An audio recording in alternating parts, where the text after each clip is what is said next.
سمود نے رسولوں کی تکذیب کی جب ان سے ان کے ہم قبیلہ صالح نے کہا کیا تم ڈرتے نہیں؟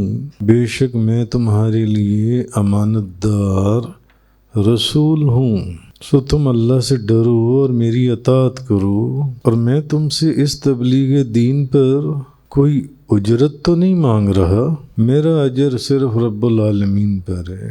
کیا تم یہاں کی چیزوں میں امن کے ساتھ رہتے رہو گے؟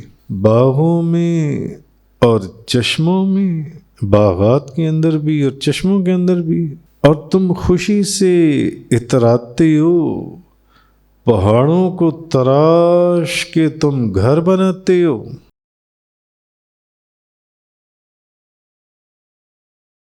کذبت ثمود المرسلین، سمود نے رسولوں کی تکذیب کی اذ قال لهم اخوهم صالح الا تتقون، جب ان سے ان کے ہم قبیلہ صالح نے کہا کیا تم ڈرتے نہیں؟ انی لکم رسول امین، بے شک میں تمہارے لیے امانت دار رسول ہوں، فاتقوا اللہ وأطیعون، سو تم اللہ سے ڈرو اور میری اطاعت کرو۔ وما اسألکم علیہ من اجر، اور میں تم سے اس تبلیغ دین پر کوئی اجرت تو نہیں مانگ رہا، ان اجری الا علی رب العالمین، میرا اجر صرف رب العالمین پر ہے۔ تو آج یہ جو 5واں قصہ ہے یہ حضرت صالح علیہ السلام کا ہے، اور حضرت صالح علیہ السلام کے قبیلے کا نام سمود تھا۔ تو ان کی قوم نے حضرت صالح علیہ السلام کی تکذیب کی، جیسے آپ پیچھے پڑھتے چلے آئیے۔ قوم عاد نے حضرت موسیٰ علیہ السلام، حضرت نوح علیہ السلام، حضرت ابراہیم علیہ السلام، تو انہوں نے تکذیب کی۔ اب یہاں پر بھی اللہ نے وہی فرمایا جو پیچھے ان رسولوں کے ذکر کے پر آیا کہ انہوں نے رسولوں کی تکذیب کی، حالانکہ انہوں نے بھی صرف ایک رسول کی تکذیب کی تھی۔ بتانا مقصود ہر جگہ پر یہ ہے کہ جس نے کسی ایک رسول کی تکذیب کی اس نے تمام رسولوں اور نبیوں کی تکذیب کی۔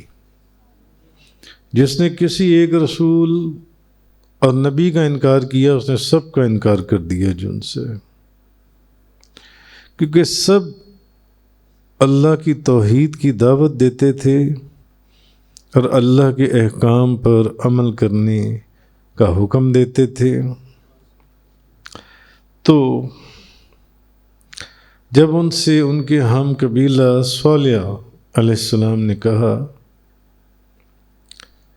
اچھا حالانکہ حضرت صالح علیہ السلام بھی ان کے کوئی دینی بھائی تو نہ تھے، تو لیکن قبیلہ تو ایک ہی تھا۔ تو اب حضرت صالح علیہ السلام نے کہا کہ میں تمہارے لیے امانت دار رسول ہوں، جیسے حضرت نوح علیہ السلام نے کہا، پیچھے رسولوں نے کہا جن کے واقعات ہم پڑھ آئے ہیں۔ کیا تم میری امانت داری، میری امانت اور دیانت کو جانتے نہیں ہو؟ تو جب تم میری امانت اور دیانت کو جانتے ہو تو پھر میری تصدیق کرو، میرا انکار کیوں کر رہے ہو؟ انہوں نے کہا کہ میں امانت دار بھی ہوں اور اس کے ساتھ ساتھ میں اللہ سے ڈرنے والا بھی ہوں اور اللہ کی اطاعت بھی کرتا ہوں۔ حضرت صالح علیہ السلام نے، میں تمہیں بھی یہی حکم کرتا ہوں کہ تم بھی اللہ سے ڈرو، اور جو میں تمہیں کہہ رہا ہوں نا کہ میری اطاعت کرو،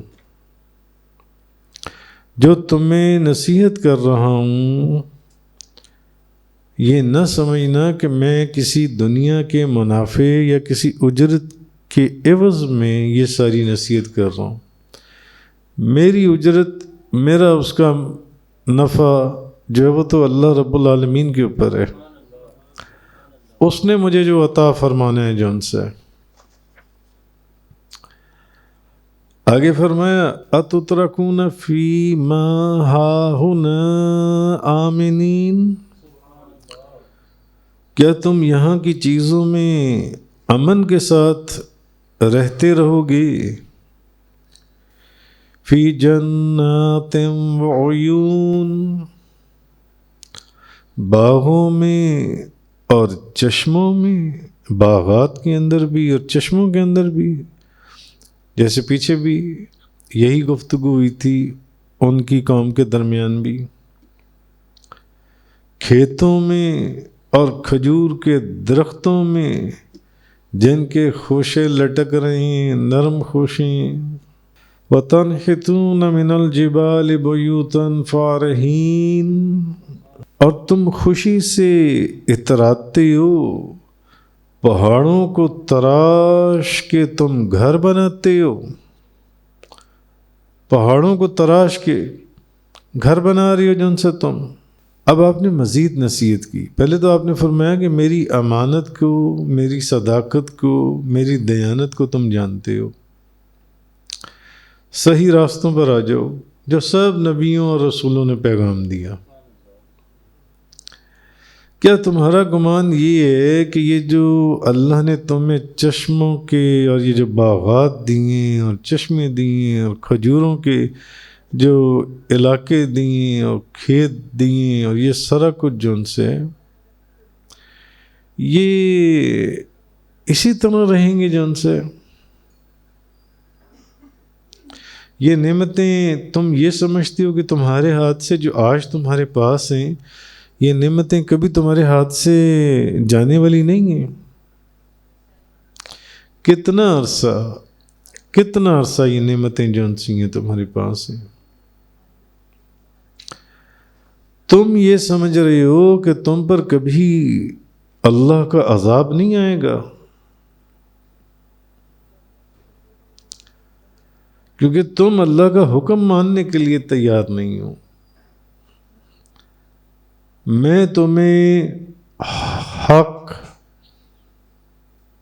یعنی میں تمہیں جو ہدایت کا راستہ دکھا رہا ہوں، اب بھی وقت ہے ادھر کو رخ کر لو، ورنہ یہ سب کچھ چھین لیا جائے گا۔ نہ صرف چھین لیا جائے گا بلکہ عذاب میں مبتلا کر دیے جاؤ گے۔ وَتَنْحِتُونَ مِنَ الْجِبَالِ بُيُوتًا فَارِحِينَ فَاتَّقُوا اللَّهَ وَأَطِيعُونِ وَلَا تُطِيعُوا أَمْرَ الْمُسْرِفِينَ۔ تمہارے اندر، اچھا ان لوگوں کے اندر یہ تھا، اچھا پچھلے جن لوگوں کا ذکر گزرا تھا اس میں تو یہ تھا نا کہ حضرت ہود علیہ السلام کی جو قوم تھی بڑے بڑے اونچے گھر بناتے تھے، وہ تکبر اور غرور کے لیے لوگوں کا مذاق اڑاتے تھے، لوگوں کو تکلیف دیتے تھے وہ لوگ۔ اچھا ان کا یہ تھا کہ باغات تو اپنی جگہ تھی، چشمے اپنی جگہ تھے، کھجوروں کے درختوں کے علاقے اپنی جگہ تھے، پھر یہ لوگ پہاڑوں کے اندر پہاڑوں کو تراش کے گھر بناتے تھے، پہاڑوں کے اندر جو ان سے۔ آپ فرمانے لگے اللہ سے ڈرو، میں تمہیں سمجھا رہا ہوں کہ میری اطاعت کرو، جو راستہ میں تمہیں دکھا رہا ہوں اس راستے کی طرف غور کرو۔ اور پھر تم ایک دوسرے کو آپس میں دکھانے کے لیے یہ سارے گھر بناتے ہو، فقط اپنے غرور اور تکبر کی وجہ سے، تاکہ لوگ دیکھیں کہ تمہارے گھر کتنے شاندار ہیں۔ کہ تم پہاڑوں کو تراش کے گھر بنا رہی ہو جن سے. تو اگر یہ چیز ہے نا تو پھر تم اللہ کے عذاب سے ڈرو اور میری اطاعت کرو. میں جو تمہیں کہہ رہا ہوں نا اس چیز کی طرف آؤ. وہ عمل کرو جس کا تمہیں دنیا میں بھی فائدہ ہے اور آخرت میں بھی فائدہ ہے. وہ عمل کرو. تو جو لوگ حد سے زیادہ بڑھنے والے ہیں، اللہ اور اس کے رسول کے حکم کے مطابق چلنے والے نہیں ہیں، ان کی پیروی نہ کرو.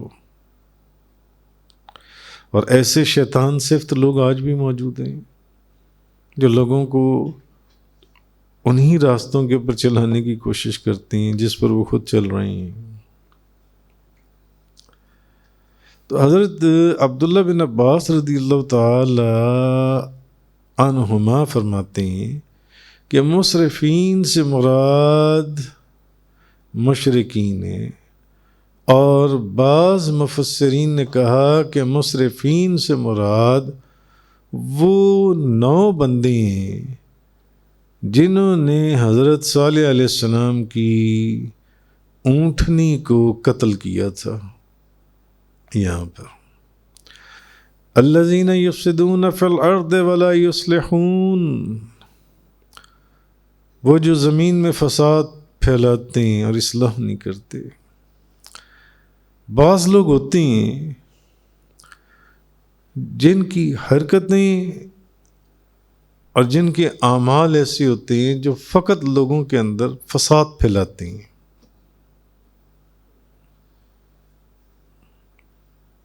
لوگوں کو پریشان کرنے کے لیے. یہ وہ لوگ ہوتے ہیں جو حد سے بڑھنے والے ہیں، جو ظلم اور گناہوں کے ساتھ زمین میں فساد کرتے ہیں، فساد پھیلاتے ہیں.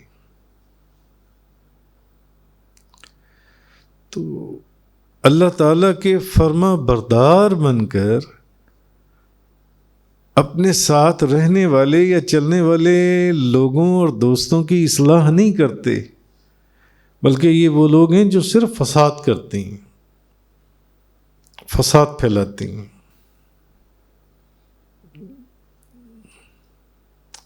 بہرحال تو آگے فرمایا قالوا انما انت من المسحرین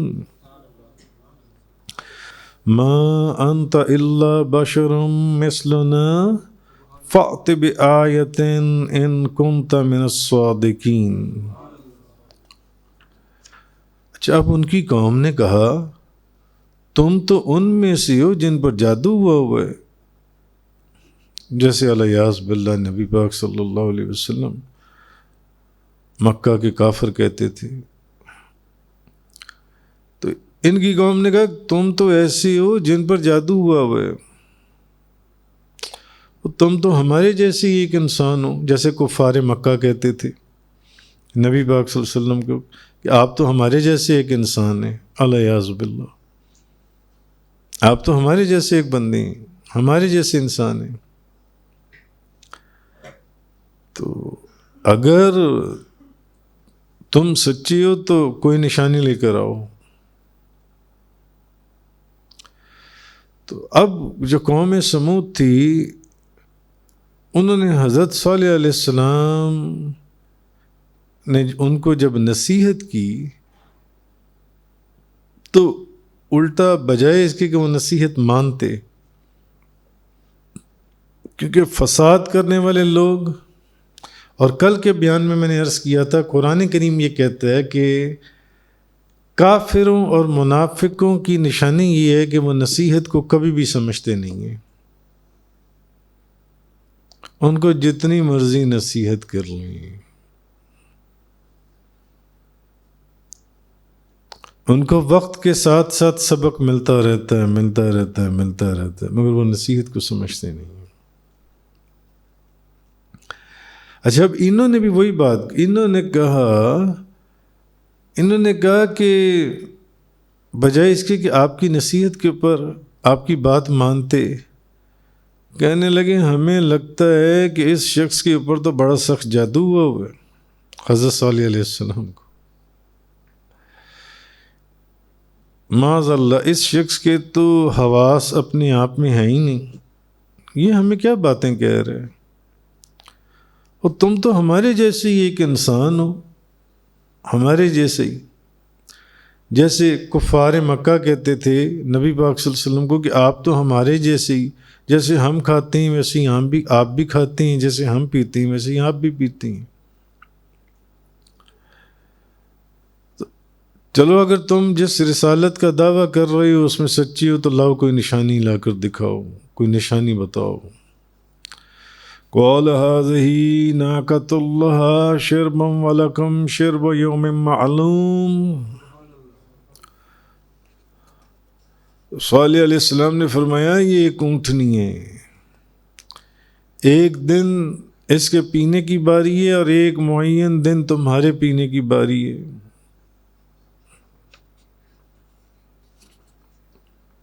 تو اصل میں ہوا یہ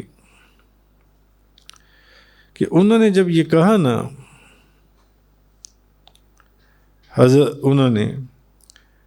انہوں نے کہا کہ ہم یہ چاہتے ہیں کہ اس چٹان سے ایک 10 ماہ کی حاملہ اونٹنی نکلے۔ یہ جو چٹان ہے نا سامنے، یا تو آپ ہمیں کوئی معجزہ دکھائیں نا، کوئی نشانی دکھائیں۔ جب آپ رسالت کا دعویٰ کر رہے ہیں تو پھر ہمیں کوئی معجزہ دکھائیں۔ معجزہ ہمیں یہ چاہیے کہ یہ چٹان یا پتھر کے اندر سے ایک اونٹنی نکلے، اور وہ اونٹنی نکلتے ساتھ فوراً ایک بچہ پیدا کرے، ایک بچہ جن دے۔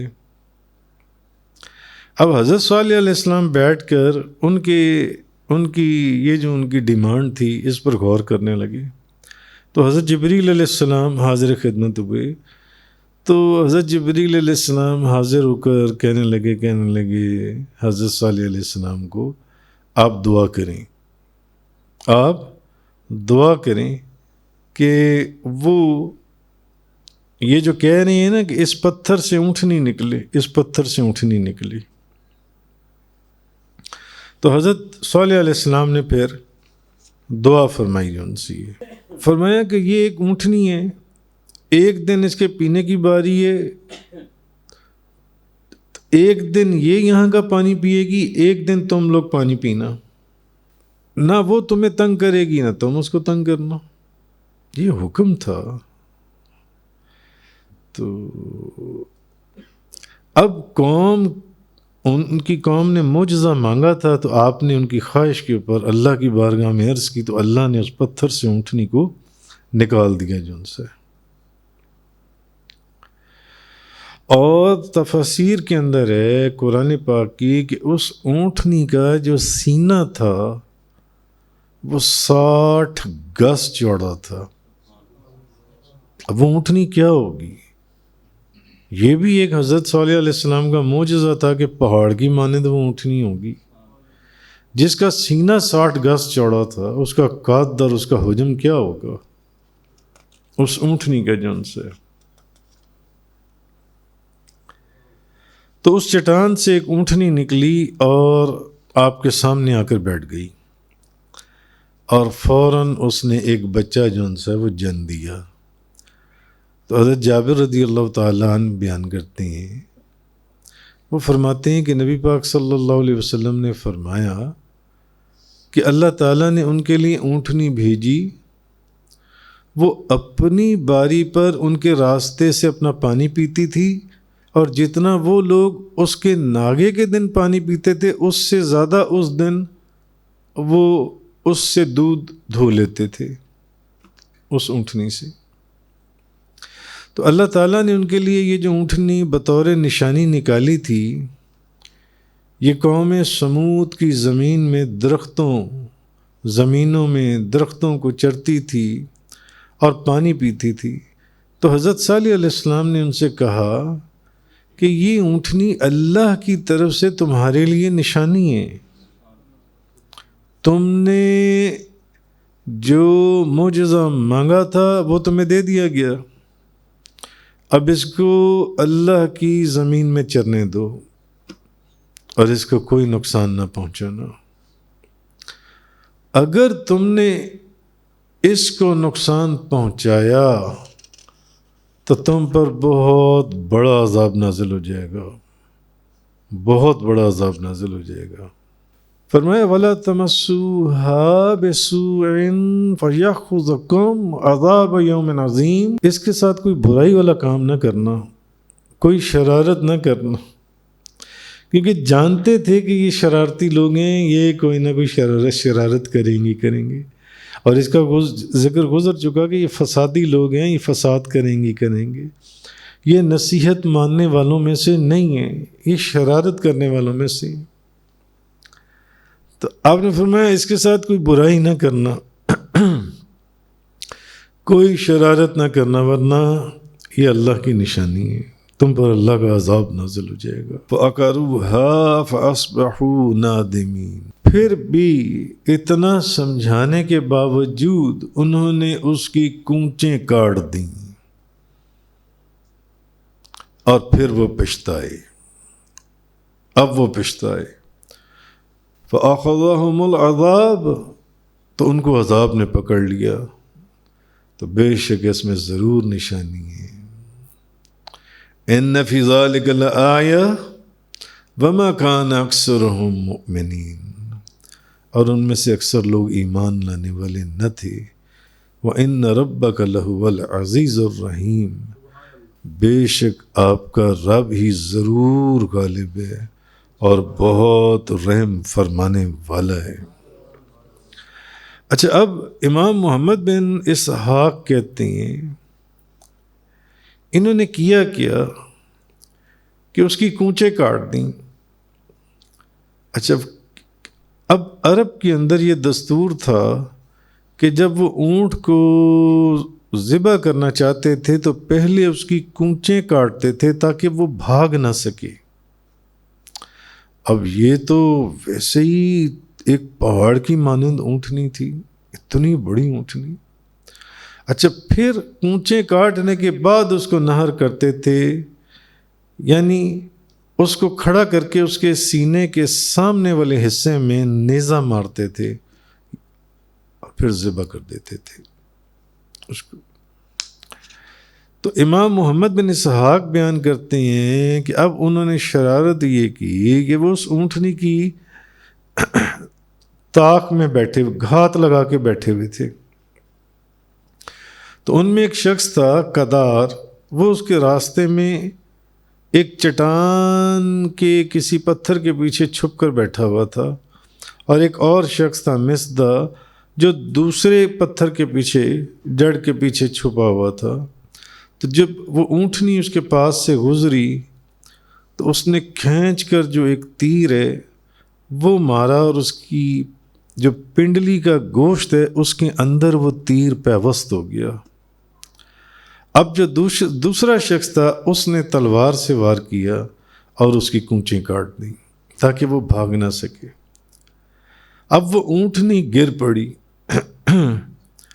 اور جب وہ اونٹنی گری تو تفسیر امام ابن ابی حاتم کے اندر ہے کہ وہ اونٹنی چیخ رہی تھی اور اپنے بچے کو مخاطب کر رہی تھی، اپنے بچے کو خبردار کر رہی تھی کہ یہاں سے نکل جاؤ. تو وہ چیخ رہی تھی. تو اتنے یہ جب منظر اس اونٹنی کا اس کے بچے نے دیکھا تب وہ بھاگتا ہوا پہاڑوں کے اندر غائب ہو گیا. حضرت صالح علیہ السلام کو پتہ چلا تو آپ تشریف لائے.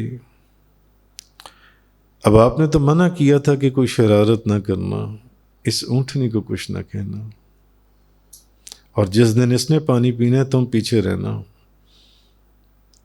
ایک دن تم پانی پی لینا، اس دن یہ نہیں پیے گی، مگر یہ دوسرے دن تمہیں اتنا دودھ دے دے گی کہ جس کا حساب کوئی نہیں ہے. اب جب حضرت صالح علیہ السلام نے اونٹنی کا یہ حال دیکھا تو آپ رونے لگے، فرمانے لگے تم نے اللہ کی حرمت کو پامال کر دیا. اب تمہیں اللہ کی ناراضگی اور اللہ کے عذاب کی بشارت ہو، ان قریب تم پر اللہ کا عذاب آئے گا۔ تو حضرت جابر رضی اللہ تعالیٰ عنہ فرماتے ہیں کہ رسول اللہ صلی اللہ علیہ وسلم، نبی کریم صلی اللہ علیہ وسلم، آپ نے فرمایا حضرت صالح علیہ السلام کی قوم نے اپنے رب کی نافرمانی کی اور اس اونٹنی کی کونچیں کاٹ دیں، تو پھر اللہ تعالیٰ نے ان کو یہ وعید سنائی کہ اب 3 دن تک اپنے گھروں میں عیش کرو، اور یہ اللہ کی وعید تھی جو جھوٹی نہیں تھی، بس 3 دن اور ہیں۔ اور پھر ایک زبردست چنگاڑ آئی اور زمین کے مشارق و مغارب میں جتنے لوگ تھے سب کو ہلاک کر دیا گیا، ماں سوائے ایک بندہ تھا جو اس وقت اللہ کے حرم میں تھا، اس کو اللہ کے حرم کی وجہ سے عذاب سے بچا لیا گیا جن سے۔ اچھا، جب حضرت صالح علیہ السلام کی قوم نے اس اونٹنی کو ذبح کر دیا اور حضرت صالح علیہ السلام نے کہا کہ اب تمہیں عذاب کی بشارت ہو، اب عذاب آنے والا ہے، تو اب اس قوم تھی تو گستاخ، نافرمان، منافق قوم، حکم نہ ماننے والے، انہوں نے کہا ہمیں عذاب کی نشانی بتائیں کہ ہم پر عذاب نازل کیسے ہوگا۔ تو حضرت صالح علیہ السلام آپ نے فرمایا پہلا جب دن ہوگا تو تمہارے چہرے سرخ ہو جائیں گے، جب اگلا دن ہوگا تو تمہارے چہرے پیلے ہو جائیں گے، اور جب اس سے اگلا دن ہوگا تو تمہارے چہرے کالے ہو جائیں گے۔ یہ عذاب کی نشانی ہے۔ تو جب اگلا دن ہوا تو ان کے چہرے جو ان سے سرخ ہو گئے، صبح کو وہ ایک دوسرے کے چہرے دیکھتے تھے اور پوچھتے تھے کہ یہ کیا ہوا۔ اس سے اگلا دن ہوا تو ان کے چہرے زرد ہو گئے، اس سے اگلا دن ہوا تو ان کے چہرے کالے ہو گئے۔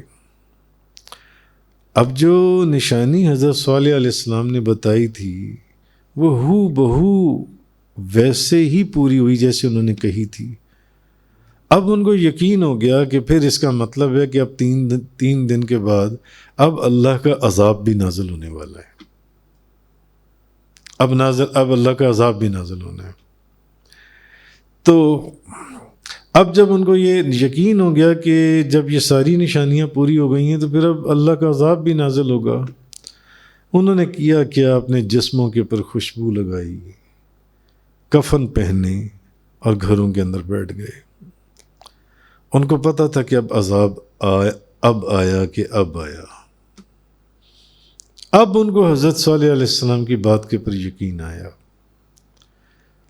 کہ اب ہمیں اللہ کے عذاب سے کوئی نہیں بچا سکتا۔ انہوں نے خود سے خوشبو لگائی، کفن پہنے، گھروں میں عذاب کے لیے تیار ہو کر بیٹھ گئے۔ کو پتہ تھا اب ہم نہیں بچ سکتے۔ تو اللہ کے حکم سے جبریل علیہ السلام نے پھر ایک آواز اور ایک چیخ ماری جس سے یہ اللہ کا عذاب تھا، اس چیخ کا ان کے اوپر، جیسے کہ حضرت ہود علیہ السلام کی قوم کے اوپر کل کے ذکر میں گزرا تھا کہ ہوا تھی، اس ہوا کی رفتار ایسی تھی کہ وہ ہوا ان کے ناک اور منہ سے داخل ہوتی تھی اور ان کے دبر کے راستے باہر نکل جاتی تھی، ان کے جسموں کو پھاڑتی ہوئی، اتنی رفتار تھی اس ہوا کی۔ اور یہاں آواز کا عذاب تھا، اس عذاب کے ساتھ ان کے جسم پھٹ گئے یا جو بھی ہوا، عذاب کا وہ عذاب تھا جو ان سے۔ تو یہ چیز یہاں پر فرمائی گئی جو ان سے ہے۔ تو اس کے بعد فرمایا کہ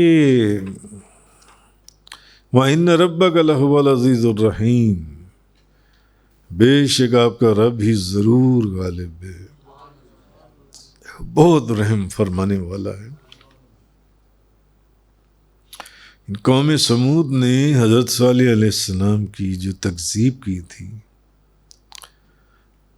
ان کا انتقام لینے کے لیے، اس چیز کا انتقام لینے کے لیے وہ بہت غالب ہے، بہت غالب. تو اللہ نے ان کو اس آواز کے عذاب میں نازل کر کے، مبتلا کر کے ان کو نیست و نابود کر دیا، نیست و نابود کر دیا. تو معلوم یہ ہوا کہ جو لوگ اللہ کے احکامات کی مخالفت کرتے ہیں یا اس کے الٹ چلتے ہیں، تو ان لوگوں کو اللہ کے غضب سے ڈرنا چاہیے. سود سے بچو، سود سے بچو، سچ بولو، سچ بولو، جھوٹ سے بچو، جھوٹ سے بچو، زنا سے بچو، چوری سے بچو، حرام مال سے بچو. تو جو لوگ اللہ کے احکامات کی مخالفت کرتے ہیں انہیں اللہ کے غضب سے ڈرنا چاہیے. اور میں نے یہ بات کل یا پرسوں کے درس میں بات بتائی تھی کہ اللہ تعالیٰ بار بار ان کو آزماتا ہے. اور کس طریقے سے آزماتا ہے کہ ان کو سبق سکھا کر نصیحت کے ساتھ ان کو بتاتا ہے جو ان سے. تو کہنے کا مقصد یہ ہے کہ قرآن کریم جو ہے یہ نبی کریم صلی اللہ علیہ وسلم کے اوپر نازل کیا گیا جن سے، اور اس میں کتنے انبیاء سابقین، انبیاء اور اولیاء کے قصے بیان ہوئے. کیوں یہ قصے بیان ہو رہے ہیں؟ تاکہ ان قصوں کو پڑھ کر، سن کر، سمجھ کر ہم عبرت حاصل کریں. تو جس نے اس قرآن کو چھوڑ دیا اور اس کے احکام پر عمل نہیں کیا، قیامت والے دن ماں سوائے افسوس اور ندامت کی اور کچھ بھی باقی نہیں رہے گا. آج وقت ہے، آج وقت ہے. اگر کوئی جھوٹ بولا ہے تو اس کی توبہ کر لے، اس کا اقرار کرے. اگر کوئی چوری کر لی ہے تو اس کا اقرار کرے. اگر کوئی غیبت کی ہے تو اس کی معافی مانگ لے. کوئی سود لی ہے، کوئی سود دی، اس سے آج وقت ہے. یہ وقت گزر گیا تو پھر یہ وقت گزر گیا جن سے. بہرحال تو یہ حضرت صالح علیہ السلام کی قوم کا واقعہ تھا. وآخر الدعوانا الحمدللہ رب العالمین. تفسیر قرآن کا یہ لیکچر انگلش میں سننے کے لیے براہ کرم ڈسکرپشن میں موجود لنک پر کلک کریں.